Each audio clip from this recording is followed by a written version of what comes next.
All right, hello, good evening. My name is Dan Papineau. I'm the immediate past president of the Michigan Political History Society. Roberta Stanley is the current president, but she is in Hawaii. I, I, so I don't know if we should feel bad for her or not that she's missing this event, but um, I just wanted to, we'll kick it off. I just want to thank a couple folks, including Sharman Moore and Kevin Kelly. They were the founders of the Michigan Political History Society. They had actually met over dinner over a book about Three Bullets Sealed His Lips, which is kind of related to the program tonight and the mob's history with the Michigan legislature. So we really want to thank the late Kevin Kelly and Sharman. Unfortunately, Sharman couldn't make it either, but Gina's here. So, the Michigan Political History Society was founded and based on civility and bipartisanship and just a collective interest in Michigan's political history, because it's one thing that we can all unite around and appreciate. You always, the old saying about how when we remember our history, we try not to make the mistakes that have already happened.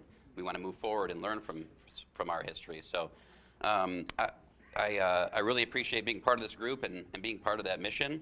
Really want to thank our sponsors in the booklet. We couldn't do this without our sponsors, of course, so thank you to everybody that has contributed. Also our board members, so if you're a member of the Michigan Political History Society's board, if you can stand and be acknowledged. Yeah, big turnout. Also want to thank Brandy Nash. Brandy put together the booklet for us, which looks great. She's always been a huge help with all that. So thank you, Brandy. The booklet looks great. Message Makers is doing the video for tonight, so this will be a recorded event, so other people can see it, and it'll be recorded for history. I just want to emphasize, too, the proceeds from tonight's event go towards the Governor Blanchard Living Library. So the Living Library is a collection of oral histories that we've done through, since the inception of the organization. And the initial contribution to get the account going is draining out. So this event is to help fundraise for that. And if anybody is interested in contributing, or maybe tell your friends, tell your neighbors about the oral history, there's a list on the back of the program, and there's a QR code to contribute. You've all graciously contributed tonight, so we thank you for that. But if you know anybody that's interested in helping us replenish that account, please let them know. We'd appreciate the contribution. Want to thank Governor Blanchard for his seed money on the oral history account. And two more thank yous, of course. Thank you to Dennis Cawthorne for doing this for us tonight. I got the opportunity to see a little bit of this presentation on Mackinac Island when he gave the speech originally, and it was really good. So I'm excited that he's back and willing to do it again here in Lansing. And then last but not least, we have to thank Linda Cleary, our executive director. She really keeps this organization running. And when I was the president, and I know Roberta will have the same feelings, Linda was just the rock star. She just does everything for us, and she makes this organization thrive and survive. So thank you, Linda. So I'm going to turn it over to Dave Ladd, who will introduce our speaker for the night. Thank you, Dave. For those of you who don't know me, my name is Dave Ladd. I had the distinct pleasure of working with Dennis for almost 20 years at Cawthorne. And it was wonderful for me, not only because he got my start in lobbying, in the business of lobbying, but really became my mentor on how to be a lobbyist, what are the do's and don'ts of lobbying, and what are the best practices. And I really soaked in everything that he told me over the years. But through all of that, I got to know him so very well. And I'm proud to say that over time, he became not just my mentor and business partner, but my friend. But when you get to know Dennis, there are a couple things that really stand out about him. One is, of course, that he's extremely detail-oriented.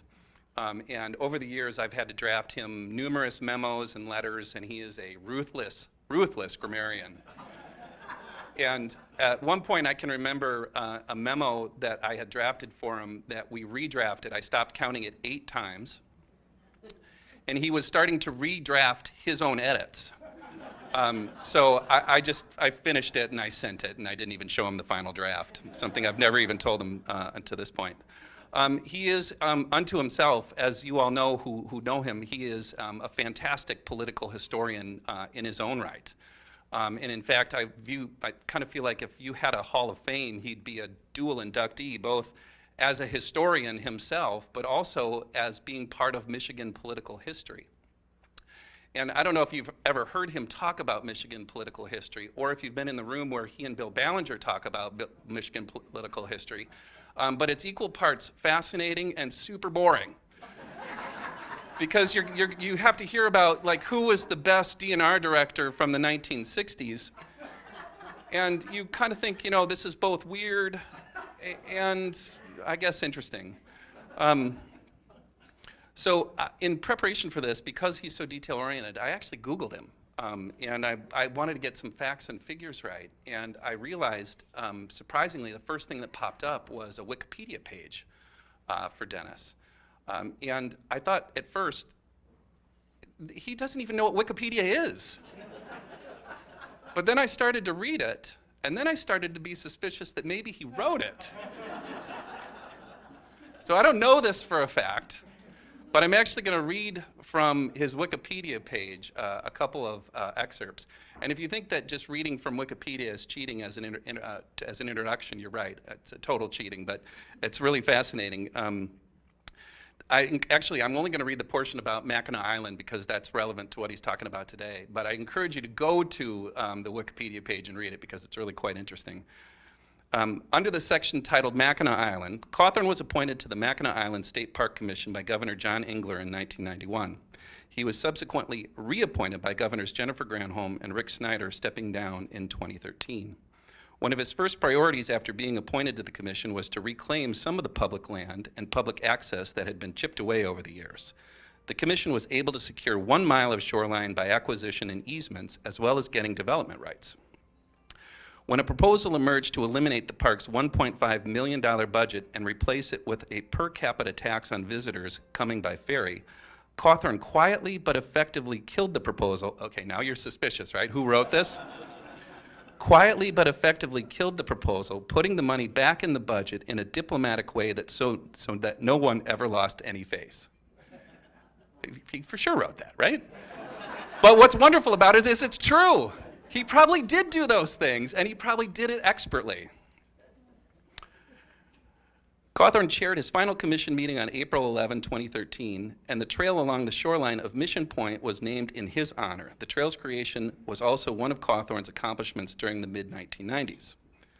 Cawthorne was the longest-serving chairman in the history of the commission. During his tenure, the historic Mill Creek State Park was created, the Richard and Jane Manugian Mackinac Art Museum was opened, the old Mackinac Point Lighthouse was reopened, and restoration of buildings and walls at Fort Mackinac were all accomplished. He also oversaw major improvements to the infrastructure of Mackinac Island, particularly at the airport. Cawthorne was also the manager of the Mackinac Island Chamber of Commerce, the founder of and owner of the Village Inn, and has organized the Mackinac Island Steak and Sud Society receptions in Lansing.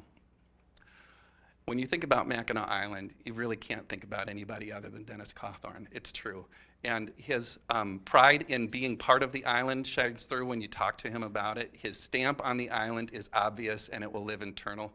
And I'm really excited to be the one to get to introduce my business partner, my mentor, and my friend, Dennis Cawthorne.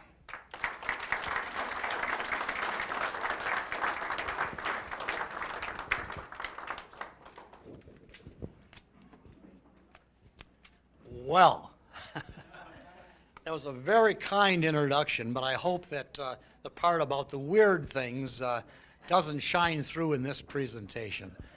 It is so good to see so many of you who I've known through the years. So thank you for coming out. Thank you for supporting the Michigan Political History Society. It's a great organization with great goals, and I thank you, and I thank its leadership. And I must say that Linda Cleary worked really hard on making this event a successful one, which it is. And so, Linda, You deserve a lot of credit for this.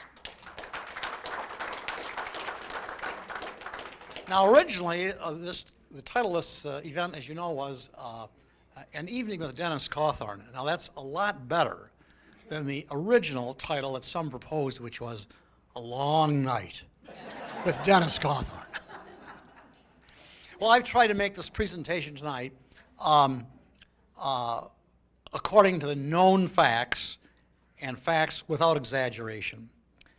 And it's entirely appropriate, it seems to me, to call the years in Michigan 1930 to 1946 the incredible era, making today's political events and political persons seem, probably to their credit, colorless and rather tame.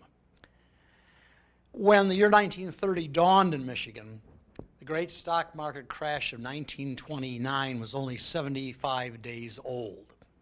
The only effect of that Great Depression in early 1930 was that millions of dollars were lost on paper, but employment in Michigan and across the country was strong and factories were opened and still humming. Much had happened in Michigan and much had happened to Michigan in the years preceding 1930. Young men streamed up black and white from the South to Michigan. Young Michigan boys from Michigan's small towns and farms flocked to Detroit. And the result was that Michigan's population grew from 3.2 million in 1920 to 4.8 million, a 33% increase. A 50% increase. In Detroit, however, the population went in 1920 from 993,000 to 1.6 million, meaning that the increase was over 65%. And Detroit was the fourth largest city in the United States. The auto industry, of course, was Detroit's prime economic mover. Oh, I'm hitting things here that I shouldn't be hitting. It's okay. Yeah, we gotta keep Kim Sigler away for a little while. You can put this on here if you want. You want to set this on here? Yeah, that might be better. Yeah, that keeps me away from the, well, I hope it keeps me away. Okay, all right, thank you. Just try not to. Try not to hit that, okay. Yeah, okay. Okay, so the auto industry was, obviously Michigan's prime economic mover. However, the second biggest industry was that produced by Prohibition, which had come to Michigan in 1918, a year before the rest of the country, by the way. And as a result of Prohibition, it was estimated that 74% of the nation's illegal booze flowed through Michigan, mostly in the Detroit-Windsor corridor. With that, however, came just not the bootlegging, but corruption and crime, and Detroit was soon completely encased in corruption and crime. Politically, Michigan had been and was in 1930 a one-party state.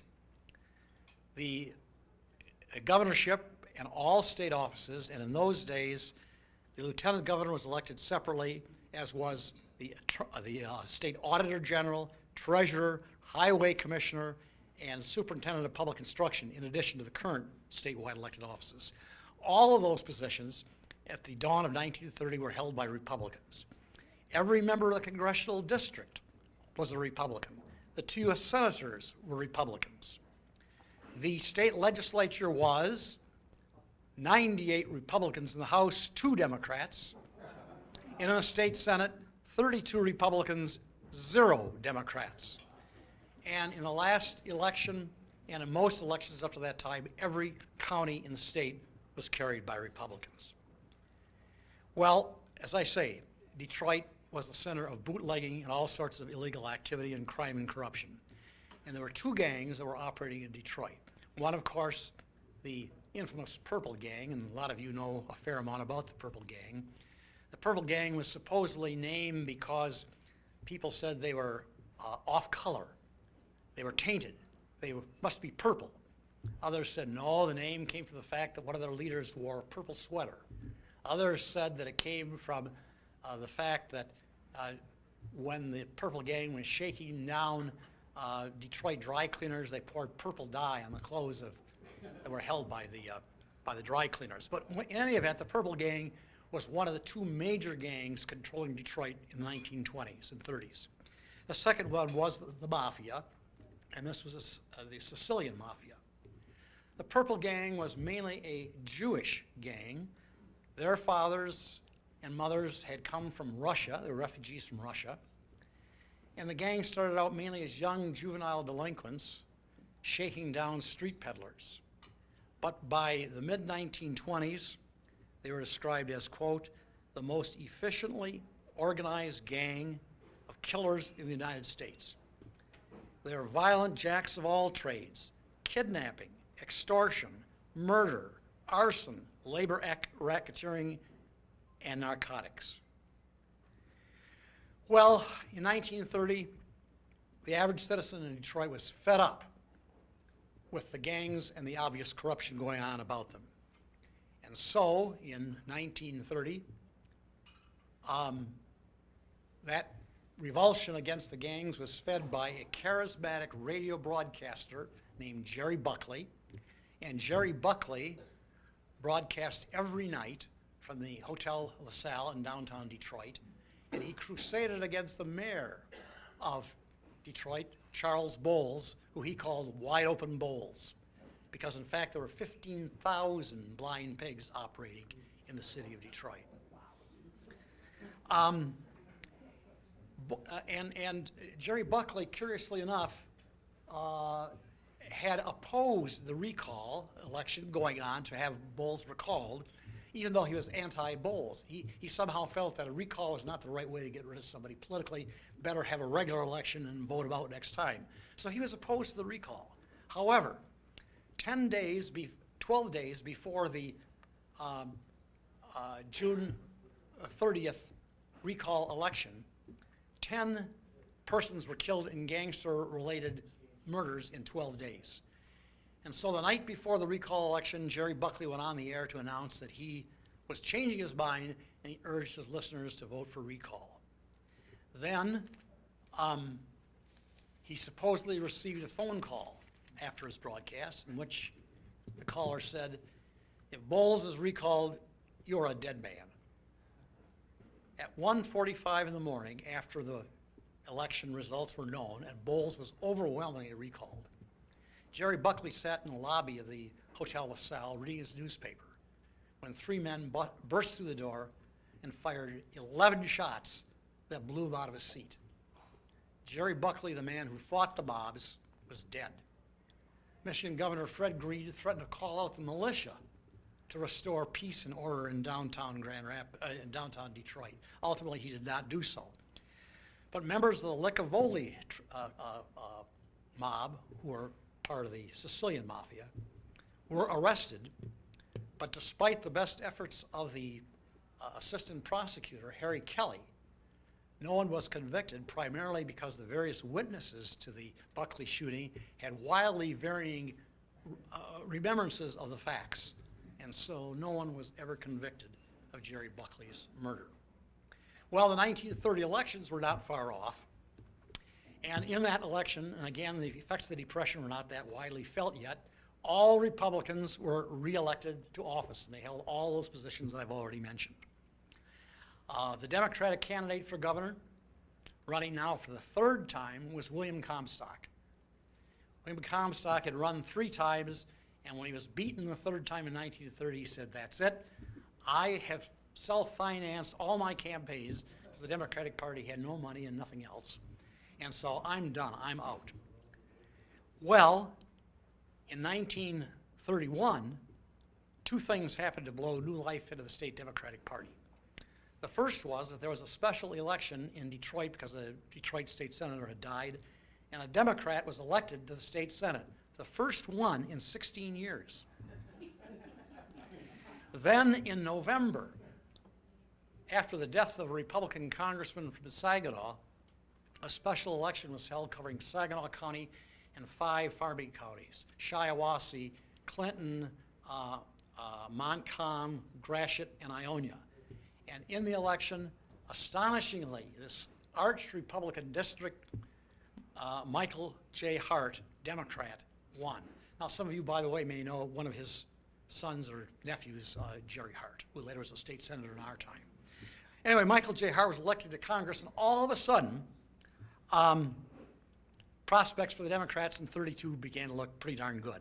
But in the meantime, there occurred an event that had repercussions for the next 16 years.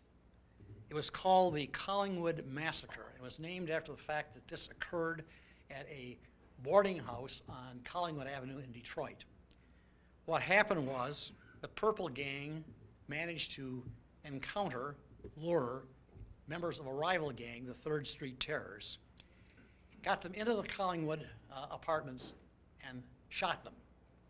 And this time, unlike the Jerry Buckley case, the murderers were quickly found.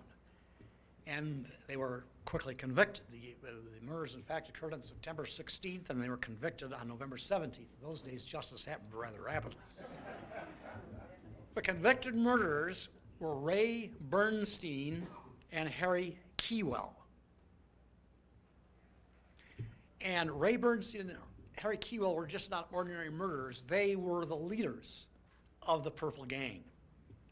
And so upon their conviction, on November 17th, they were put on a train under armed guard and shipped up across the straits to Marquette Prison, where they were to serve the next 30 years.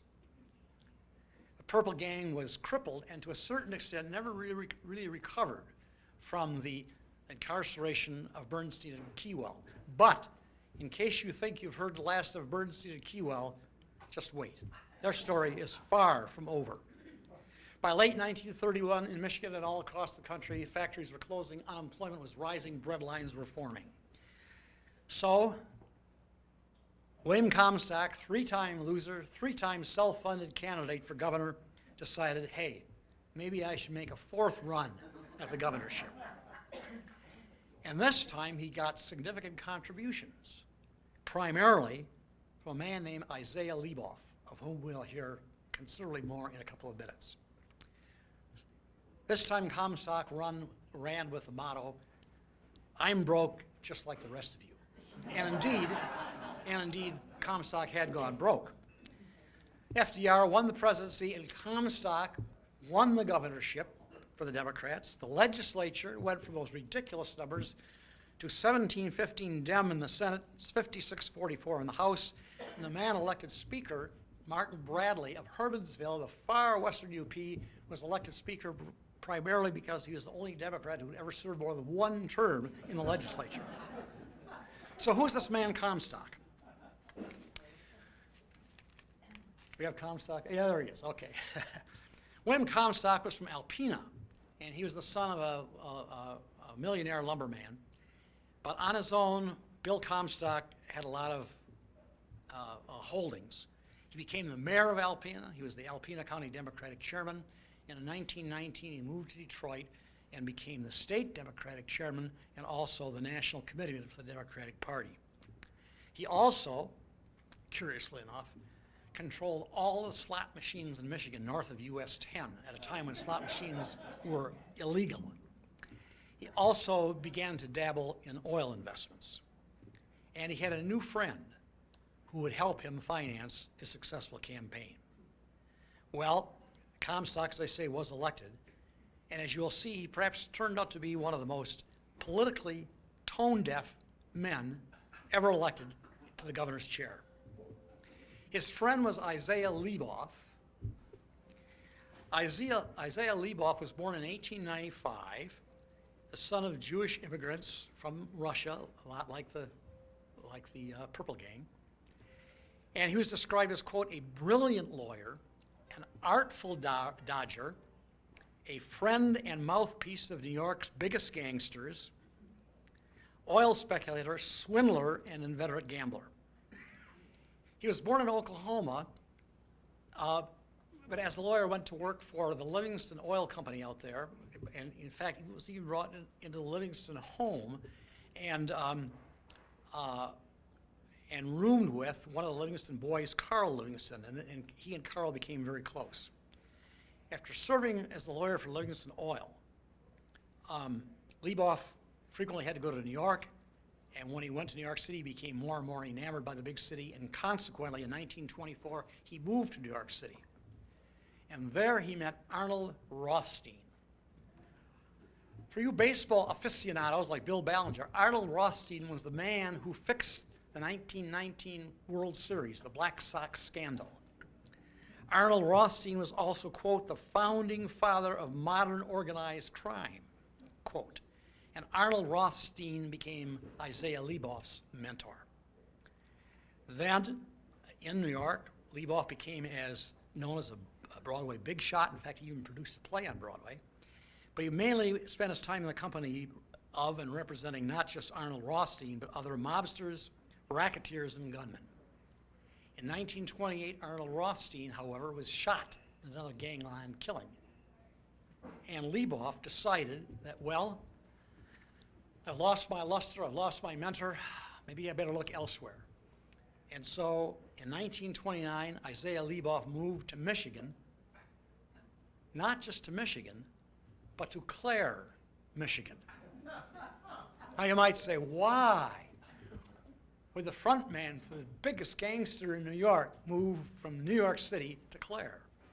The answer was, as some of you may know, and a lot of people don't know, is that in the late 1920s, Clare and Mount Pleasant were the hub of huge oil activity. Oil was being discovered right and left, and suddenly it was hot stuff. In fact, when you approach Mount Pleasant to this day on 27, there's a big derrick. That's why, because it was Mount Pleasant and Clare were the big oil areas of the country at that time. And of course, Leboff had always been interested in oil, so he saw opportunity at Clare and moved to Clare. Then Leboff, as I say, began buying and leasing oil lands. He soon became entwined with Detroit's purple gangsters, and they fronted the money for much of his oil works. And he in turn laundered purple gang money. And Leboff met Bill Comstock, convinced Bill Comstock to become an investor in the oil company. And then, as I say, he helped finance Comstock's 1932 campaign. Well, that's all okay. But when Comstock became governor, he decided that he wanted a certain man to be Democratic state chairman. And he floated a trial balloon to have Isaiah Leboff, the mouthpiece of the New York gangs, as the Democratic state chairman. Well, that didn't fly. But that didn't deter Bill Comstock. He named Leboff as his special investigator to study the Michigan prison system. Almost as astonishing as having the New York gangster be the Democratic state chairman. And so Isaiah Leboff became a special investigator to inspect Michigan prisons. Probably unknown to Comstock was the fact that the Purple Gang then paid Leboff $30,000 to spring Bernstein and Keywell, the Collingwood killers, from Marquette. The Democratic legislature, new Dems, brand new in town, were so incensed that they created a special committee to investigate Comstock's relationship with Leboff, and they ended up demanding that Comstock get rid of Leboff. And in that spring, in 1933, the Democratic State Central Committee, meeting on Mackinac Island, also demanded that Comstock get rid of Leboff. By this time, of course, Leboff and Comstock knew that they couldn't do anything about Bernstein and Keywell. It was too hot to handle. And so Leboff quietly sort of faded into the background and began to sort of disappear, except that his Mammoth Oil Company began to get bigger and bigger so that it became the biggest independent oil producer in the country east of the Mississippi. And its executives included Ray Bernstein's brother and Sam Garfield, one of the most renowned of the purple gangsters. In Clare, Mammoth Oil was a big thing, and Isaiah Leboff was a big thing, but for the most part, he was out of the Comstock administration after the legislature and Democratic State Central demanded the Comstock get rid of him. Well, 1934 marked the ascendancy in power within the Republican Party of Frank D. McKay. Frank McKay would soon have total control of the Michigan Republican Party in concert with William McKeegan. Thank you, John Cherry, for giving me the correct pronunciation on that. And William McKeegan had the distinction of being often indicted, and in his case, frequently convicted. In fact, he was released from prison, ran for mayor of Flint, and got elected. And so McKay's partner was McKeegan and Edward Barnard, who was the Republican leader in Wayne County. And the three of them controlled the Republican Party, but clearly McKay was the big fish. McKay was a self-made banker. He loaned money to people. He was a real estate magnate. He was a general entrepreneur who was in real estate, insurance, banking. You name the field, he was in it. In fact, to this day in downtown Grand Rapids, there is the McKay Tower. Well, that was his office headquarters. He was state treasurer in Michigan, elected in 1924, 26, and 28. And in his last term as state treasurer, he became the chief lobbyist for Governor Greene and was on the state administrative board, holding key positions there and deciding a lot of state contracts. He left the position in 1930, didn't run for re-election, but he left under a cloud, and already it was obvious that he had links to the Purple Gang, mainly involving liquor transactions. Well, he became the power behind Frank Fitzgerald, who was the only Republican to survive the 1932 Democratic landslide. Frank Fitzgerald narrowly won for Secretary of State, and to Frank McKay, Frank Fitzgerald was the obvious choice to run for governor against Comstock in '34. However, that didn't happen because the Democrats in their primary dumped Bill Comstock, the man who finally, as a Democrat, had been elected. They broomed him after that term, and they nominated a Detroit attorney, coincidentally born in Clare, by the name of Arthur Lacey. And in the general election, Fitzgerald fairly easily beat Arthur Lacey and became the governor, which was, and the legislature switched back to Republican. Lieboff made one last try before Comstock left office to get Comstock to somehow free Bernstein and Keywell, but to his credit, he didn't do it. And so the year '34 came to an end, but not until there was one other calamitous event that you all know about or perhaps remember, the Hotel Kearns fire, in which 34 persons were killed in the hotel across the street from the downtown Radisson, including 7 legislators attending a special session, lame duck session of the legislature. So 1935 began with the Fitzgerald governorship, and now McKay was in hog heaven. He had his friends appointed the state purchasing director.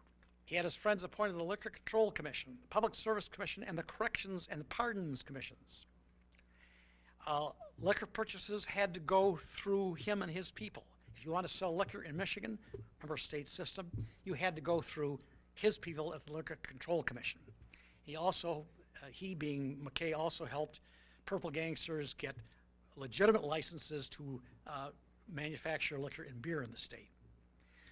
But McKay, in particular, began his pattern of extorting from banks and businesses to get businesses for his surety companies and others. In fact, one of his businesses was selling tires, and he made sure that the state was required to buy all state tires for all automobiles from his company, and then he sold flawed tires to the state, and they were stored then at state expense. So there was very little that Frank McKay didn't do to somehow make money off of the Fitzgerald administration. And about that time, he also picked up personal bodyguards. Can you imagine, the kingpin having personal bodyguards? His personal bodyguards were purple gangsters who were specifically trained to be McKay's enforcers as well as his bodyguards. Also in 1935, the Detroit Times said, and this is a bit of an exaggeration, but it's quite interesting. The Detroit Times said the major purple gangsters are either dead, in prison, or living in Clare. In fact, in 1935, some of the purple gangsters moved 100 miles west of Detroit to Albion, and quite a number of the lower echelon of the purple gang remained in Detroit. In the 1936 election, McKayism was a big issue. The Democratic candidate railed against it, and many Republicans openly railed against McKay and his influence on the party.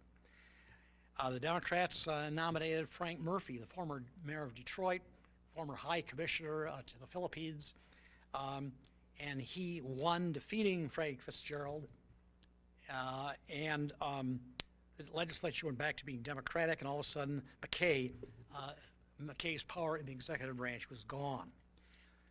1937 saw Frank Murphy preside as governor, but he had the unfortunate task of presiding over the so-called sit-down strikes, and so 37 was a big year, but not necessarily in state government. In 1938, Leboff, remember him? The mob gangster that Comstock took on. Leboff was back in the news.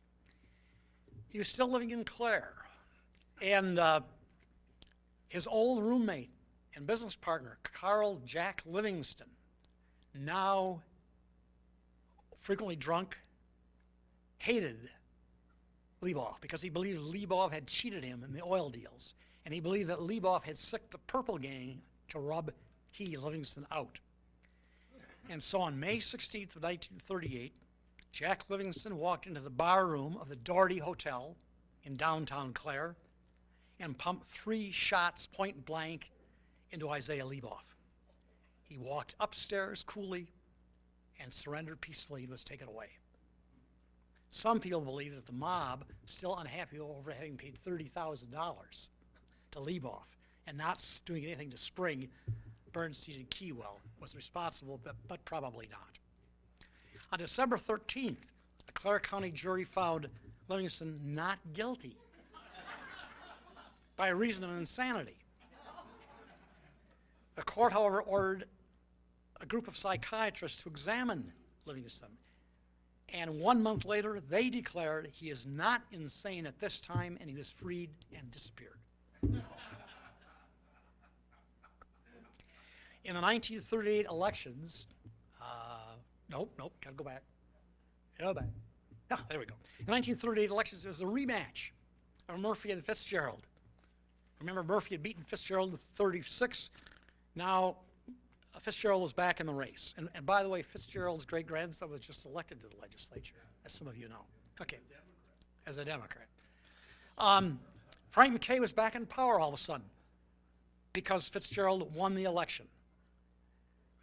However, in 1939, 75 days after being inaugurated, Frank Fitzgerald, 54 years old, contracted the flu and died of a heart attack at his home in Grand Ledge. The new governor was Lauren D. Dickinson, a remarkable person in so many ways. He was 80 years old. That's not so old, by the way. He was a farmer and a teacher, and he had been elected to the legislature 44 years before. He was lieutenant governor elected lieutenant governor 7 times, 2-year terms, separate from the governor. Also defeated 3 times for lieutenant governor. And he spoke all over the state to church groups because he was the president of the Michigan Anti-Saloon League. He was anti-alcohol, anti-tobacco, anti-loose women, and anti-sin in general. He taught Sunday school as governor at his church just outside Potterville. He was given to kneeling and praying in public. He said, and he was quite serious, that he had a pipeline to God, and that it was God who directed his appointments and his policies. The Dickinson farm became known as the country capital, and Dickinson frequently spent part of his day doing farm chores, the other part being governor. And that's, yeah, there he is right there. Time magazine, then of course a big publication, on July 12, 1939 said, quote, Dickinson gave Michigan its godliest and goofiest governor in history. The next year, 1940, July, Dickinson went off to the National Governors Association meeting in New York City. He made national news, coming back saying that he was scandalized by the liquor and loose women that he encountered at the National Governors Conference.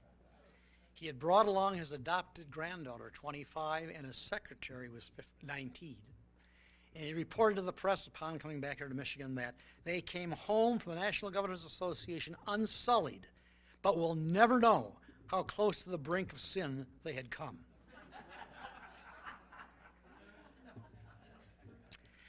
Now, with Fitzgerald gone, Frank McKay's influence, of course, in the legislative and the executive branch, even with Dickinson, was greatly diminished, and so more and more Frank McKay turned to the legislature to get what he wanted.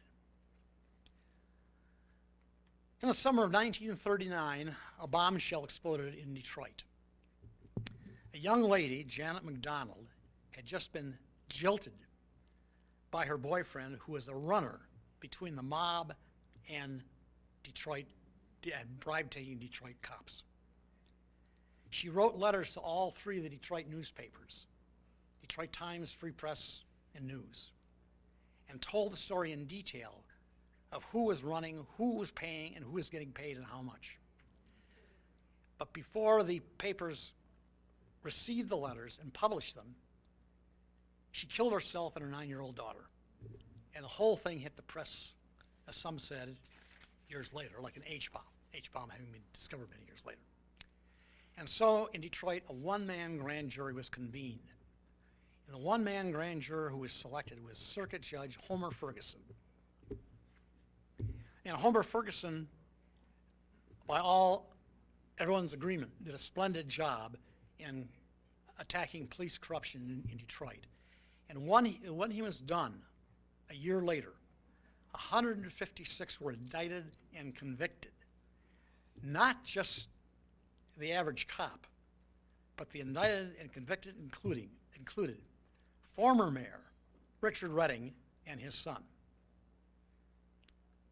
the superintendent of Detroit Police, Fred Fromm, the Wayne County prosecuting attorney, Duncan McCrae, and the Wayne County Sheriff, Tom Wilcox. And Wilcox and McCrae were removed from office by Dickinson. Together, it was estimated that they had split $1 million in 1940 in bribes. Ferguson deservedly became famous statewide. Well, in the summer of 1940, Ray Bernstein and Harry Keywell got out of Marquette. I still don't know the circumstances, but they were shipped down to Jackson Prison. So they didn't want out, but they were out of Marquette, which had been their first objective. Frank McKay went to the National Republican Convention because he's a Republican National Committeeman, and he promised to Wendell Willkie, running for the Republican nomination for president, that he, McKay, would deliver Michigan to Willkie in exchange for McKay having all say in who is appointed to federal office in Michigan, such as postmasters, federal marshals, federal attorneys, federal judges. Willkie agreed, McKay delivered. But when McKay came back to Michigan, he found himself under indictment for the second time. The charges were that he had extorted $500,000 from liquor distributors, that he had defrauded Edsel Ford of $9,000, and that he defrauded the city of Grand Rapids of $300,000. Ultimately, a jury failed to reach a verdict. Jury tampering was widely suspected, and eventually McKay was acquitted. In the primary elections, Dickinson had a lot of Republican primary opponents. He got 40% of the primary vote, but he won because he had an over 2-to-1 lead over his nearest competitor. The Democrats nominated Murray D. Pat Van Wyder. He was a Dutchman who was born on St. Patrick's Day, so politically a very good thing. He took on the nickname Pat Van Wagner. Pat Van Wagner was one half of Dickinson's age. He had started out as the elected Oakland County Drain Commissioner, then was elected State Highway Commissioner in 1933 and reelected 4 years later, and was widely regarded as being a very good highway commissioner. He also, pre-civil service, built the state highway department, transportation department now, into a potent political machine. So he ran for governor against Dickinson. Wilkie did carry Michigan, but he lost, of course, to Roosevelt nationally. And Van Wagner sent Dickinson back to his farm full-time. Well, 1941 rolls around, and Van Wagner is now governor. And one of the first bills to hit his desk as governor is something called Senate Bill 1. Senate Bill 1 was a bill to stop chain banking in Michigan. What had happened was the Michigan National Bank had begun to establish chains in various cities around the state, and the rural banks didn't like it. They didn't like the competition. They knew they couldn't beat Michigan National, so they introduced legislation to stop chain banking. Well, despite a lot of rumors that there were bribes being paid to stop the anti-chain banking legislation, the bill did pass the legislature, and it went to the desk of Governor Murray Van Wagner, where it was vetoed on the advice of Byron Ballard, the governor's legal advisor, who, voila, was also the paid legal advisor to Michigan National Bank. And we'll hear more about SB 1 later. Meanwhile, in Grand Rapids, there was a young man in his first year of law practice back there, and he liked politics and was interested in getting into politics. His father advised him if you want to go anywhere in politics, you really ought to talk to Frank McKay, even though, his father said, Frank McKay is arrogant and corrupt. So the young man went to see Frank McKay, was kept waiting for 3 hours, got in to see McKay, was dismissed and shown the door after 4 minutes. He went home and at that point decided to join the Home Front, a citizens organization in Grand Rapids dedicated to one thing, and that was ousting Frank McKay from power. The young man, Gerald R. Ford, became the president of the Home Front, but unfortunately his tenure was cut short because 81 years ago today, Pearl Harbor was bombed and Gerald Ford joined the Navy as president of Home Front. Well, 1942, the first full war year, didn't see much happening in the legislature, but in terms of state politics, Time magazine, maybe trying to make up for what they said about Michigan and Dickinson, said that Michigan had an embarrassment of good choices for both governor and U.S. senator. In the race for Governor Van Wagner, again, widely regarded as being a pretty good man, would face Harry F. Kelly. Harry F. Kelly had been the prosecutor in the Buckley murder, but again, unsuccessful because of wildly varying witness testimony. Kelly had lost a leg in World War I. He became Secretary of State and then was the Republican nominee for governor in 42 against Van Wagner. For U.S. Senate, incumbent Senator Prentice Brown of St. Ignace was the Democratic candidate. The Republican candidate was Judge Homer Ferguson. And in the resulting election, Homer Ferguson was elected to the U.S. Senate. Remember him as the Detroit grand juror. And Harry Kelly was elected governor over Van Wagner. So that was the first full year of war. It was the quiet time before the explosions of 1943 and the tumultuous times that followed. In 1943, the lid finally blew off long-rumored legislative corruption. The success of the Detroit Citizens League in pressing for Detroit investigations back in 1940 convinced the Detroit Civic League that they should press for now investigations on the long-rumored corruption in the state legislature. That was given super impetus when a UP legislator, William Stenson, told the press that he had found in his overcoat, hung up in a Capitol anteroom, $1,000 stuffed in a pocket with a note saying, "Vote against SB 1, the banking bill." That blew the lid off things, and a grand jury was then convened, and selected as the grand juror was Leland Carr, an Ingham County Circuit Judge. Leland Carr was known as a totally honest, stern, humorless, by the book, by the letter of the law judge. And Leland Carr went to work immediately and called before him legislators and the directors or executive officers of the State Medical Society, hairdressers, Michigan National Bank, small loan companies, auto finance companies, State Society of Dentists, and chiropractors. Carr quickly decided that he needed a special prosecutor because it was obvious there was rampant corruption.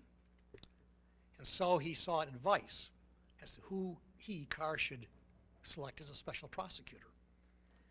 He consulted Burt Hamilton, who is a very prominent Battle Creek attorney, and Burt Hamilton said, "I've got the man for you. He's my law partner. He's a very, very good trial lawyer in criminal matters." And that man's name is Kim Sigler. Kimber Cornelis Sigler was born on a Nebraska ranch 49 years earlier.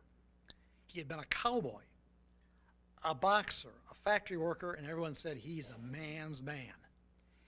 He came east to the University of Michigan, graduated from U of D Law School, spent 4 years in Detroit practicing law, and then moved to Hastings, halfway between Grand Rapids and Battle Creek. There he became the Berry County prosecutor, elected as a Democrat. In all honesty, I don't think any Republican ran against him, but he was elected 3 times as the Berry County prosecutor as a Democrat. And in 1928 was actually the Democratic candidate for Attorney General on the same ill-fated ticket with Bill Comstock. However, in 1942, he decided to run for state senate and filed as a Republican, but lost the Republican nomination for state senate in 1942, the year before this. In appearance, Kim Sigler was the exact opposite of Leland Carr. Leland Carr had an elephantine build, and he wore clothes just to drape them over his body, and the press always called him Old Gravy Vest. Sigler, by contrast, had 47 suits of clothes that adorned his broad shoulders and slim waist. He wore a wide-billed coal-black hat, typical, gray fitted top coat with black velvet collar, blue pinstripe suit with highly starched white, pearl gray vest with white piping, two-tone gloves, matching shoes, black ribboned pince-nez glasses, spats, and a walking stick. Little wonder that he was known as Hollywood Kim. Sigler, upon being appointed special prosecutor, knew 2 things. 1, his real target would be Frank D. McKay, who he and many others regarded as the personification of political evil in Michigan. The second thing Kim Sigler knew was that Thomas E. Dewey, a Owasso High School graduate, University of Michigan graduate, had gone from prosecutor to governor of New York to presidential contender. And he also knew that Homer Ferguson had gone from grand juror in Wayne County to the United States Senate. In January 1944, then, Sigler caused warrants to be issued for the arrest of 20 members of the 1939 legislature. Together, and many of those were still in the legislature, not all of them, many of them were still in, plus 6 finance company executives. It soon developed that the man who mainly delivered the bribes to the legislature on behalf of various associations and finance companies was a man named Charles Hemans. Charlie Hemans was a handsome, I don't know if the picture says so, but he was regarded as handsome. He was a handsome debonair lawyer from Mason. His father had 2 times been the Democratic candidate for governor. Charlie Hemans himself had been elected to the U of M Board of Regents as a Democrat in 1933, had aspired to be Attorney General of Michigan, ran for lieutenant governor of Michigan on a Democratic ticket, but lost in the primaries. And he was widely rumored to be the bag man delivering the bribes. And so it was also said that there was a black book that Hemans had, that he kept his records. The black book would show who paid, who received, and how much was paid. And the rumor was that the black bag was somewhere on Charlie Hemans' farm near Mason. Charlie Hemans quickly decided to join the U.S. Army. He had been in World War I, but he decided to volunteer for the Army and went to Washington, D.C. to serve as an Army lawyer. Kim Sigler dispatched investigators to Washington and said to Charlie Hemans, "We have the goods on you. You can either help us or not. We'll give you immunity in exchange for your testimony against all these bribe givers, bribe takers."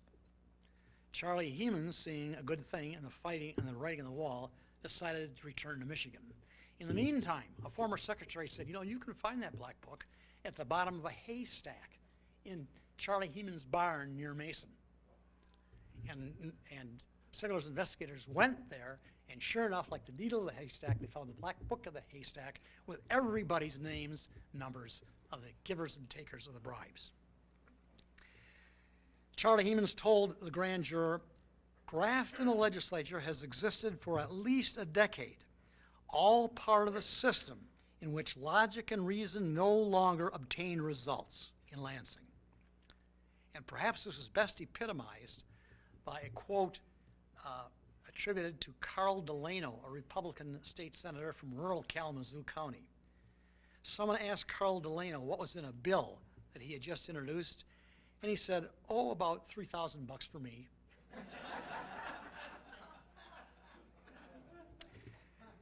Then, toward the end of 1944, there were more indictments. 20 more were indicted, and 20 more were quickly found guilty. And these included legislators and business people. And then the former lieutenant governor of Michigan, Frank Murphy, not the governor, but a man of the same name, former Lieutenant Governor Frank Murphy, under Van Wagner, admitted that he had been bribed and taken bribes from liquor distributors, and he was indicted. He died, however, just before Christmas, before he could go on trial. So, in October 1944, Kim Sigler found his keg of dynamite to finally do in Frank McKay. A state legislator named Warren Hooper, undergoing intense investigation and intense questioning by Sigler, admitted to taking bribes in connection with legislation involving health care, horse racing, and banking. Hooper was born in California, the descendant of a signer of the Declaration of Independence, gone to the University of California and DePaul University, worked in Los Angeles and then in Washington State as a newspaper reporter, and then in 1935 he moved to Albion, Michigan, where he became the business manager of the Albion Evening Recorder. He married an Albion College student, Callionetta Cobb, and Callionetta Cobb was a high-strung, statuesque, black-haired young lady who earned extra money by giving vocal music lessons to students. More about that a little later, too. Hooper left the Evening Recorder, however, in 1936 to travel to Berlin, where he was a correspondent covering the 1936 Olympics, the famous Jesse Owens Olympics. He returned to Albion to find out that he didn't have a job at the Evening Recorder, so he opened a service station in Albion. In 1938, he ran for the State House of Representatives, Republican. He won, and he was reelected in 1940 and 1942, and in the meantime became the executive secretary of the Michigan Osteopathic Society, the sort of incompatibility that these days would not fly, but he was legislator and took care of the osteopaths. Under relentless questioning, Hooper, shortly before the November 1944 elections, admitted to taking bribes and specifically named as one of the bribe givers Frank McKay. And also curiously, sort of a side note, Hooper, who hardly looked like a great Lothario or romantic, also had a extramarital affair with Vita Rosenberg, who was the wife of Purple Gang member Buffalo Harry Rosenberg. So under relentless questioning, McKay admitted to taking bribes. At the November 7th election, Harry Kelly was reelected governor, the first time a governor had been reelected to a 2-year term in Michigan in 14 years. And Warren Hooper, whose constituents did not know that he admitted to the grand jury weeks before his bribe taking, was promoted from the State House and elected to the State Senate. On November 29th, just days after the election, Kim Sigler brought Frank McKay and Warren Hooper face to face in his offices, where Hooper repeated his accusation that McKay had paid him to vote on a number of bills before the legislature. At home that night, Hooper's wife, Callie, who you saw earlier, said to him, "Your life now isn't worth a penny." At which point, Hooper left the room and vomited. On December 2nd, Sigler caused arrest warrants to be issued for McKay and 2 others. A pretrial examination was set for January 15th, 1945, just several weeks off. And that was necessary because in order to preserve the Hooper testimony, there had to be a pretrial. And without that, there was no preserving and no good of the Hooper testimony. So November 15th was the day that or January 15th, 1945 was to be the day that the testimony would be preserved and McKay finally really fingered. So Hooper had to be removed. His damning testimony had to be shut down. Inside Jackson Prison, Raymond Bernstein and Harry Keywell, remember them? Sent word out to the remaining purple gangsters in Detroit that there was a politician that needed to be bumped off, that there was money to do it, and it had to be done before that politician testified against a big-time politician, and it had to be done before January 15th. And so a number of lower-level purple gangsters cased Hooper. They visited Albion 3 times to case the job. On December 26th, the day after Christmas, they went and parked outside Hooper's home at 1011 East Porter Street in Albion. And I mention that because I'm an Albion undergraduate, and for 4 years I lived within 50 yards of Hooper's home, not knowing at the time that had been Hooper's home. It is now a Albion College dormitory, by the way. On December 26th, they did not see Hooper, but they discussed dynamiting, strangling, and shooting him as a way of getting rid of him. They came back on December 29th to case the joint, and again did not find Hooper at home. They returned on January 2nd, and this time they saw Hooper, but he was with his wife and 2 little boys, and even the purple gangsters decided they couldn't do that in front of the wife and kids. So back in Jackson Prison, Bernstein and Keywell got the word that the underlings were not going to do the job, and they decided they would do it themselves, even though they were in Jackson Prison. On January 11th, Warren Hooper was in Lansing, preparing to assume his duties as senator. He headed south on M99, which is Martin Luther King. That becomes 99. And south of the intersection of M99 and M50, there's a junction. In fact, if this is Lansing, and this is 99, 99 goes down and then eventually to Albion. M50 joins about here and goes straight to Jackson. Hooper started down 99.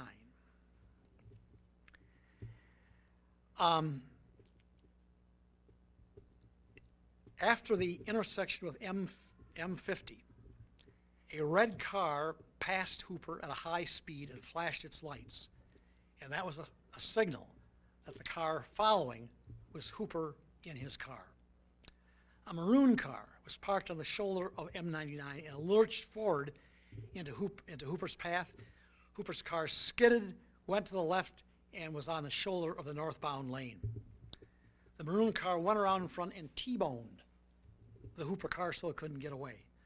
A passenger in the maroon car jumped out of the car, went to the driver's side, opened the door, shoved the driver, Hooper, to the side, pulled him back, yanked down the brim of his hat, and shot him 3 times.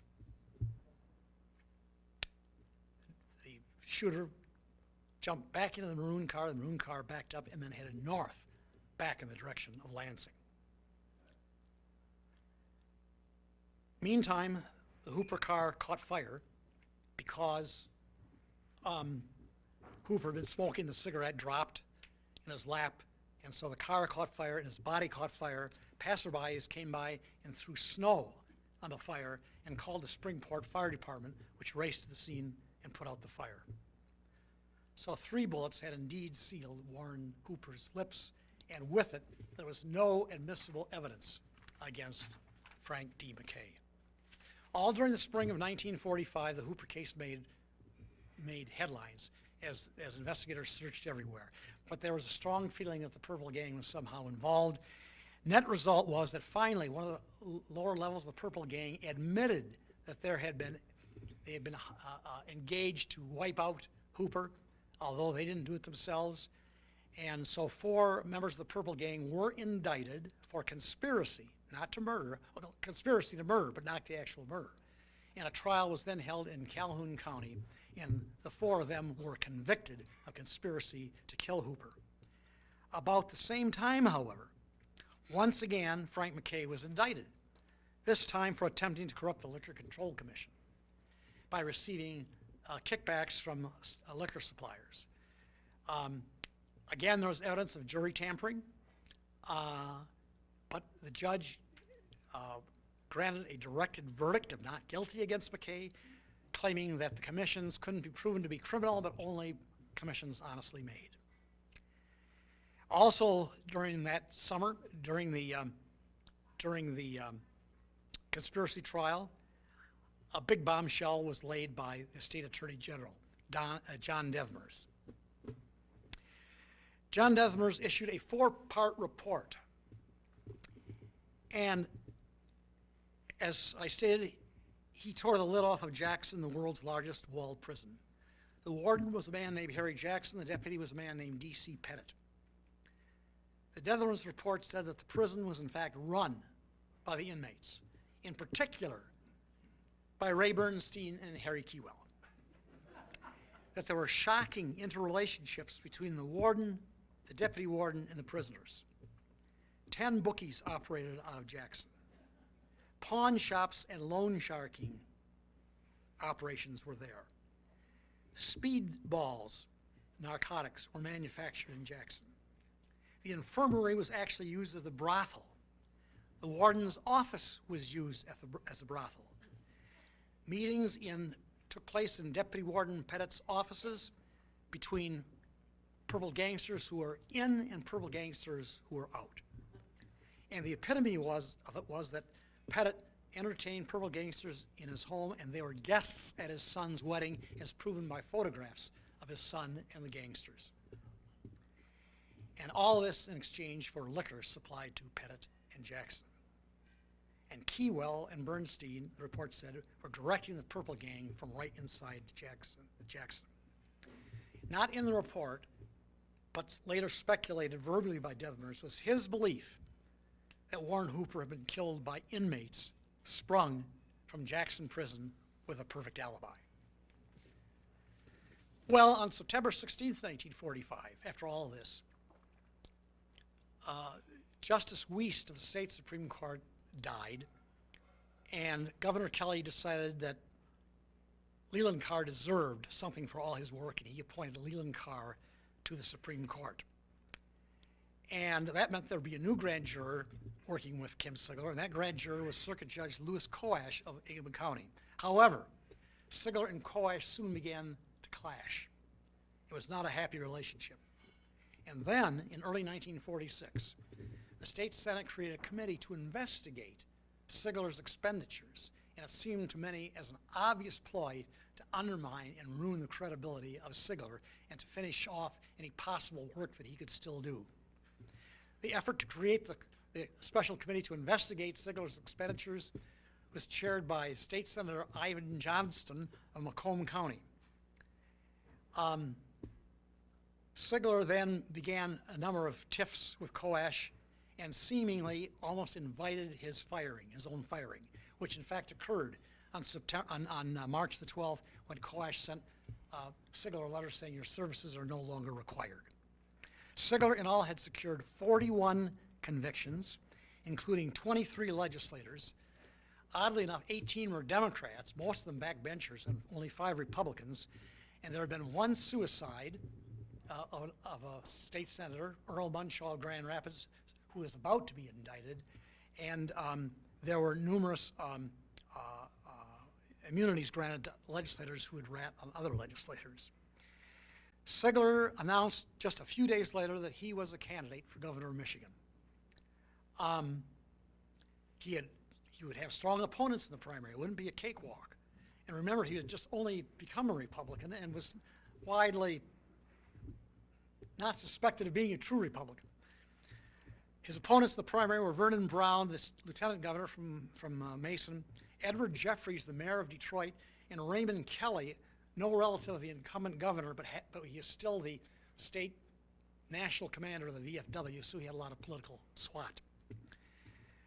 Sigler's nomination, however, was assured when a grand jury in Macomb County indicted Senator Ivan Johnson for taking bribes when he was Macomb County prosecutor years before.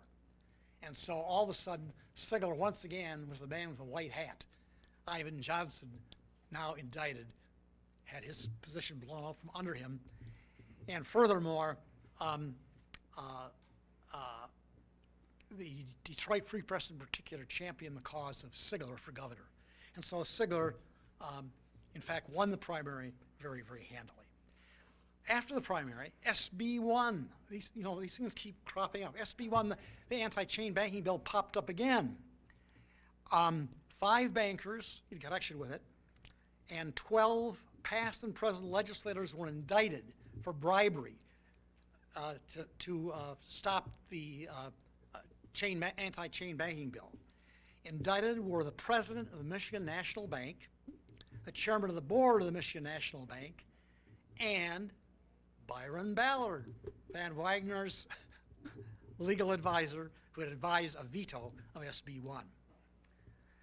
And most of the legislators indicted in this one had already been indicted and convicted earlier, so it was kind of, to some extent, a repetition. Charlie Hemans, remember him, the guy who blabbed with Black Book? He was contacted in Washington because he was known to have passed Michigan national money to legislators. And they said, well, you don't have immunity on this one, but we'll give it to you if you'll come back and testify. Charlie Hemans would not do it. And the suspicion long after was that he was bribed by the big banks to not come back to Michigan. However, he was arrested for violating the Felony Fugitive Act, brought back to Michigan, and sentenced to 4 years in federal penitentiary. In the November 46 election, Sigler having won the primary, his opponent was Murray D. Van Wagner, who had lost before and who now had the double onus of having his legal advisor, who had told him veto 1, and now indicted in the bank robbery case. So Pat Van Wagner's chances of election were not very good. The result was a Republican landslide in which Kim Sigler, running for governor, and here's Cowboy Kim, Cowboy Kim won the election overwhelmingly. The man who 4 years before couldn't win the Republican nomination for state senate was now to be governor of Michigan. As for the Purple Gang, their ranks were almost totally decimated. 1 month after the election of 1946, two inmates in Jackson came forth with a startling firsthand narrative of what really happened inside Jackson Prison running up to the Hooper assassination. And they told their story to Kim Sigler and the state police chief and state police investigators, and all were convinced that the story they were told by the two inmates, Lewis Brown and Ernest Henry, who were convicted black armed robbers, they were all convinced the story was true and accurate.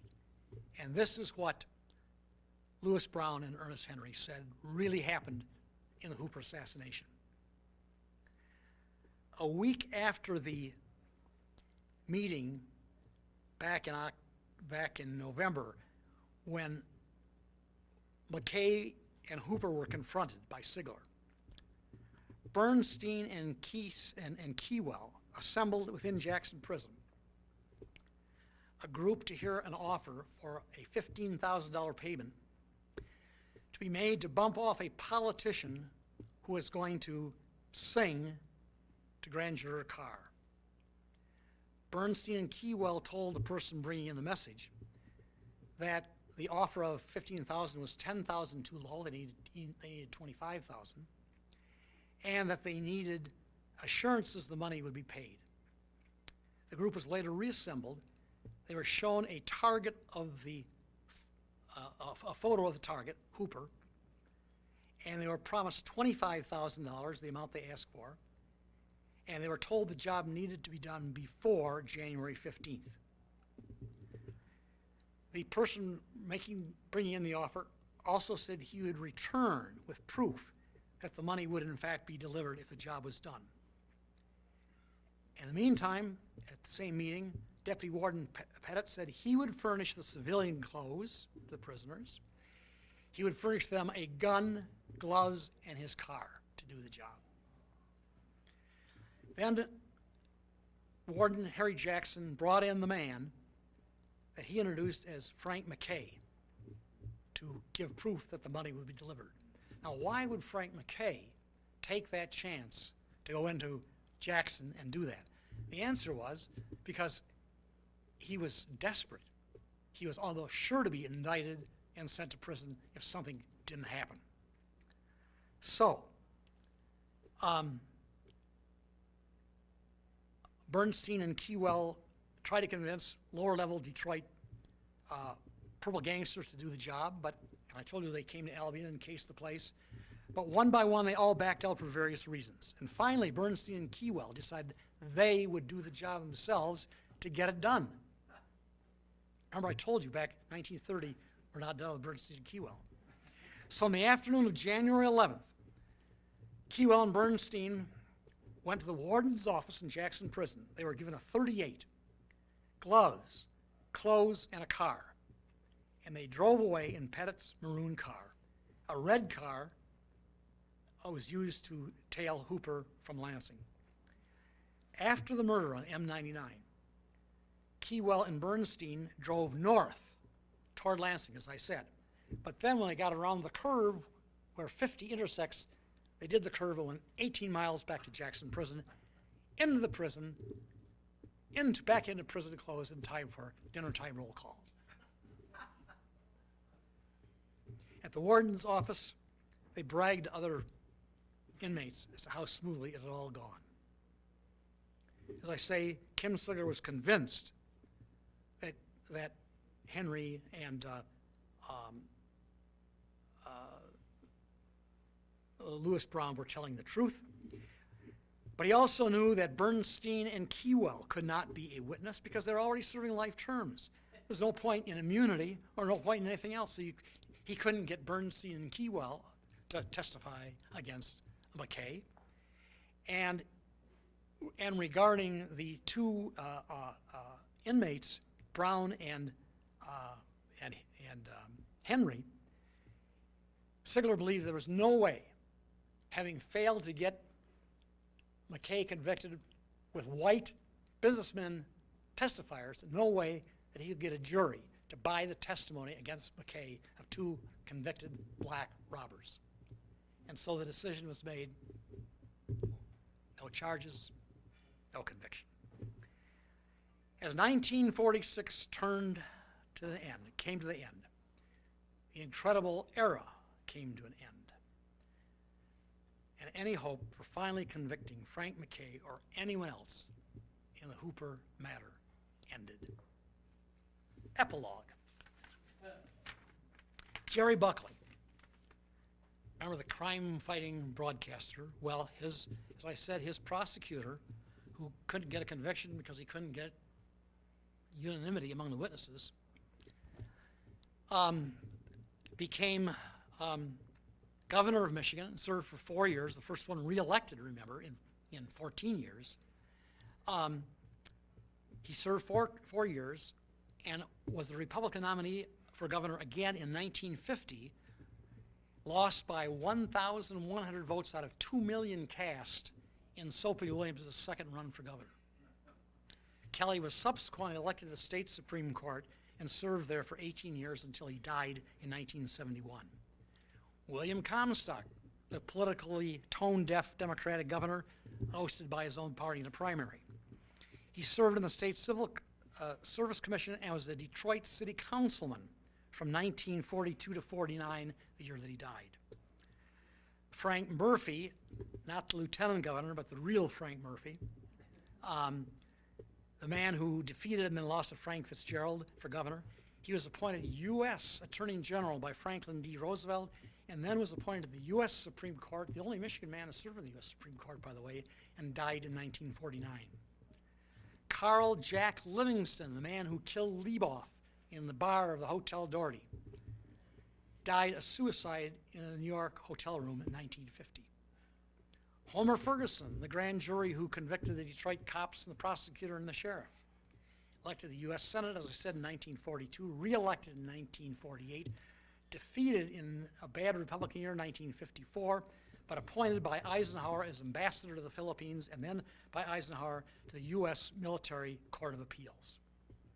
Murray Pat Van Wagner, the governor, and then defeated by Sigler. He then got what I have always regarded as the dream job. He was appointed by Harry Truman as the military governor of Bavaria after World War II in the best beautiful part of the Alps. He served there, came back to Michigan, was appointed to fill a vacancy on the U of M Board of Regents.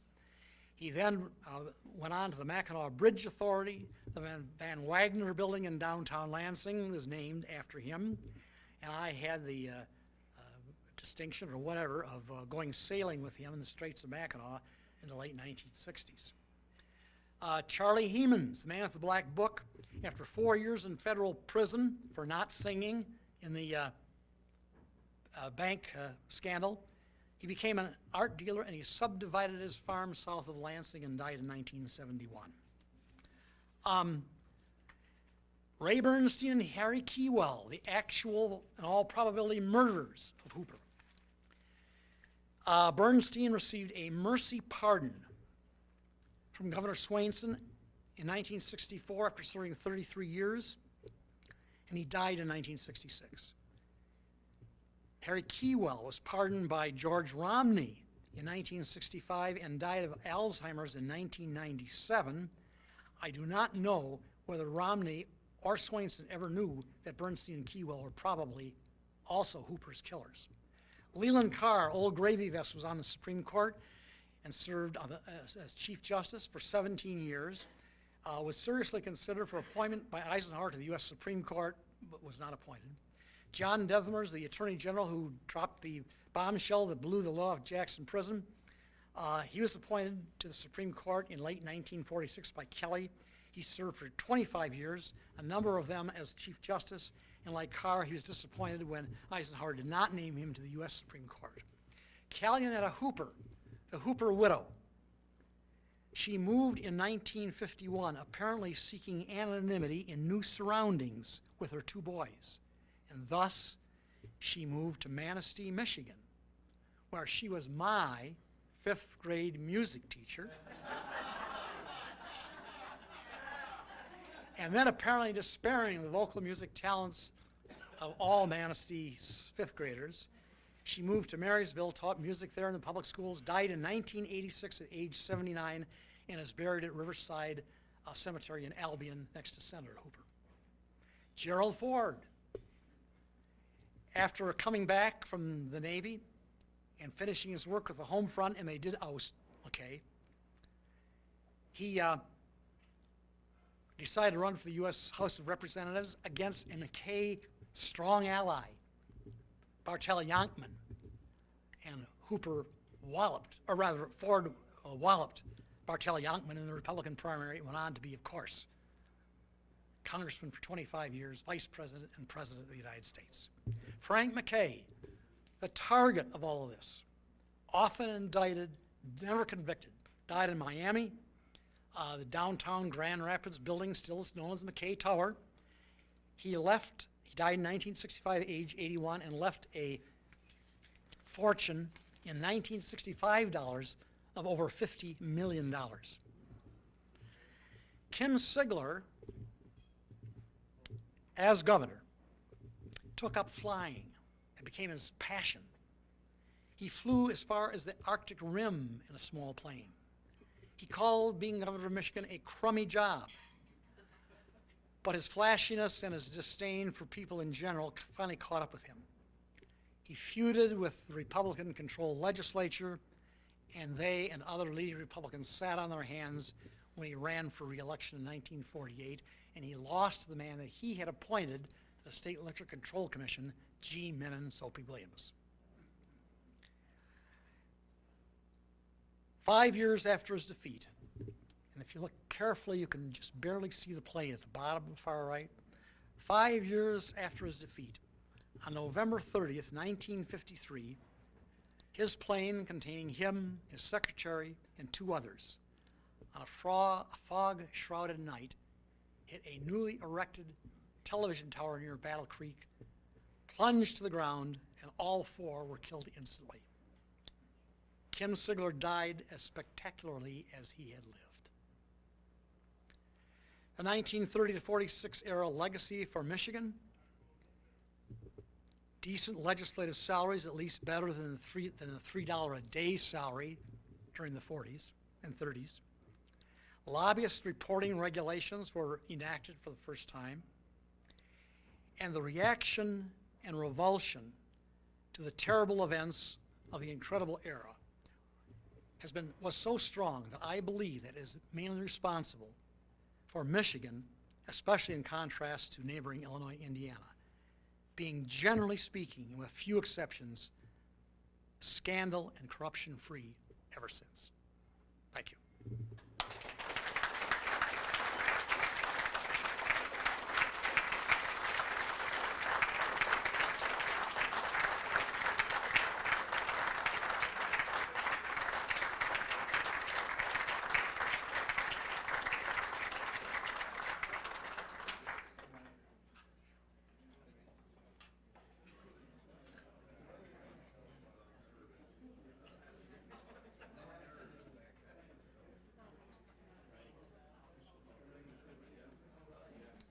Thank you, everybody, for coming. Thank you, Dennis.